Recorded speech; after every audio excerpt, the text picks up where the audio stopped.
Welcome to GLIAC Media Day 2011.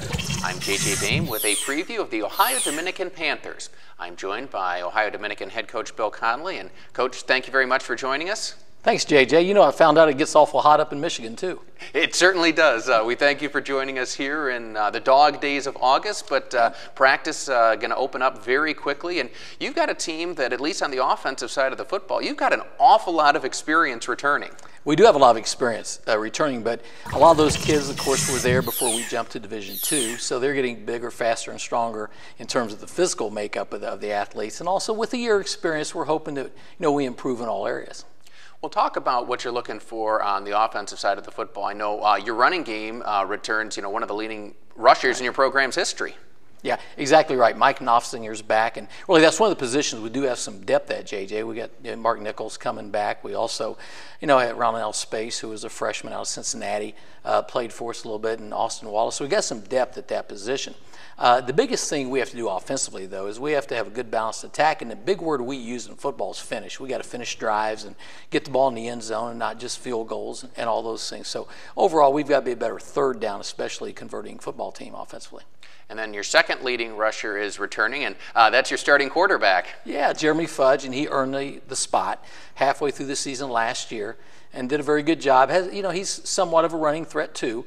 Throws a good, solid football, and then he's backed up by a real talented redshirt freshman out of Cincinnati, Ohio, named Mark Miller. So that's a position where we, obviously, to be good in the GLIAC, you have to be good at the quarterback position. So we got to hope those guys keep growing and maturing as the season goes. You mentioned the GLIAC, and obviously last year was your program's first year competing in the conference. What did you learn about what it takes to be successful at this level? Well, I think, first of all, the one thing that our kids have to learn to do, because, again, it was an NAIA program moving to Division II, is the higher you go up division-wise, you have to play with great intensity. I mean, you can't take any plays off. I always tell the guys there's about 6 key plays to win and lose in a football game. You never know when those are going to occur.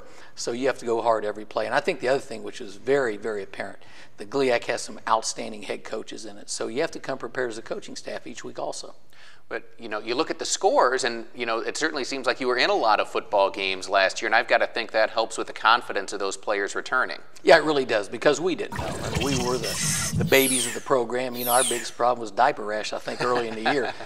Once we got through that, we were okay, though. But we did. We played well. We were in a lot of football games, especially the first half, and even going into the fourth quarter, quite a few games. And I can really look back and say there's only 2 games we probably didn't play as well as we should have, but we really played hard. The kids have a great work ethic, and of course we have a staff that pushes them a lot. So hopefully the experience from a year ago and being in those heats of battle will get us across the finish line for a few more victories this year. Switching to the defensive side of the football, obviously the first name that comes up and kind of jumps off the page for you is Val Vasquez. He had a great year for you last year. Well, Vincent Vasquez is a young man that we didn't know how good he was going to be, because he's out of West Palm Beach, Florida. And he's a walk-on our football team, and so he really kind of inherited that position by a couple of injuries. And he came in and did a phenomenal job. And he's not the biggest guy in the world. He could walk under this desk, but I'll tell you, he's a tough guy, and he did a good job. We got Marky Markakis back also, and we have some really great competition at that position. But again, we have to make sure those guys are physical enough and athletic enough to compete in this level. So we've worked really hard, JJ, at recruiting more speed for our football team. What do you look at for your team on the defensive side of the football up front? Well, that was one area we did get hit a little bit with graduation. We have a couple of guys coming back, Joe Richter and Eli Kovac. And those guys are really tough, physical guys, great pass rush guys, use their hands very well.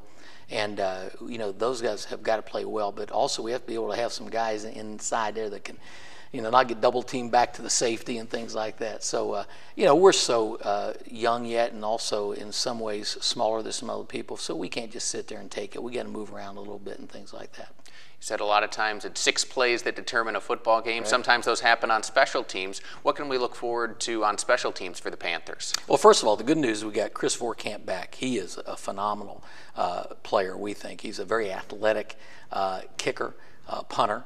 Does both duties, an athletic type of guy. Reminds me a lot of Mike Nugent, who played for us when I was at Ohio State. And, he's a guy who could do a lot of things. And Chris is kind of like that. He's a very confident young man. So going into August camp, he's a guy that really has the edge for both of those spots right now. We expect him to have a good year. And our long snapper, Tyler Hayes from Orlando, Florida, is back also. Well, we look forward to all of those things and good things for the Panthers in year 2 in the GLIAC. Coach Conley, thanks for joining us. Thanks, JJ. Thanks for the hospitality, and go GLIAC. And we welcome Coach Conley and thank him for joining us, and we hope you've enjoyed this 2011 season preview of Ohio Dominican.